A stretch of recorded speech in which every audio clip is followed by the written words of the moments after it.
كيف حالك؟ كويس؟ السلام عليكم. الحمد لله الحمد لله. انت كويس؟ الحمد لله. তাহলে মক্কায় ঘুরলা 2-3 দিন উমরা করলা, তাহলে কেমন লাগছে তোমার?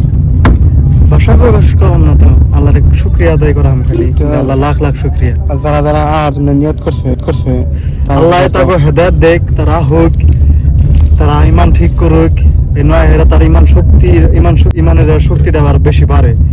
যে প্রিয় নবী মুস্তাফা রাসূলুল্লাহ সাল্লাল্লাহু আলাইহি সাল্লামে যে আমাগো যারা দিন দিমান নিয়ে যেরকম আইসাল দিন আন্দার নিয়ে তো নো আইলে সব কাজে আখরি নবীদের উম্মত তার শুকরিয়া আদায় করেন যায় নইলে কথা। নইলে কথা খুব ভালো বোঝে আর কি। আল্লাহ যাকে সক্ষম দিছে তারা যদি একবার আবার নিয়ে চায় তাকে বহুত ভালো হবো আর কি।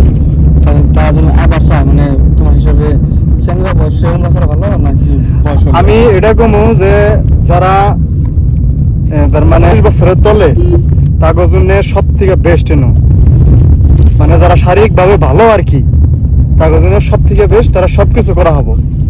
আর যারা ধরো একটু বৃদ্ধ হয় তারা তো খালি মানে অল্প বৃদ্ধ মানে কি অল্প একটু বয়স হয় তারাও মানে ওইরকম ভাবে মানে বহুত মানে একটা উমরা করবার নিয়ে গেলে মিনিমাম 10 থেকে 15 কিলোমিটার হাঁটার নাকি বুঝছো?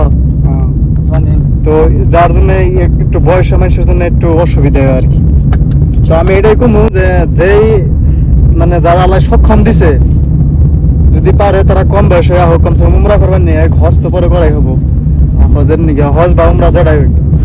তো আপনারা যারা যারা ভাবছেন যে উমরা খাবার আবান, তারা কম বয়সে আহুন। বুড়া বয়সে উমরা খাবার আইলে হাতা নানান ধরনের অসুবিধা হয়, বহুত ভিড় হয়, মানে বহুত অসুবিধা হয়। আমরা থাকি, আমরা বুঝি, আমরা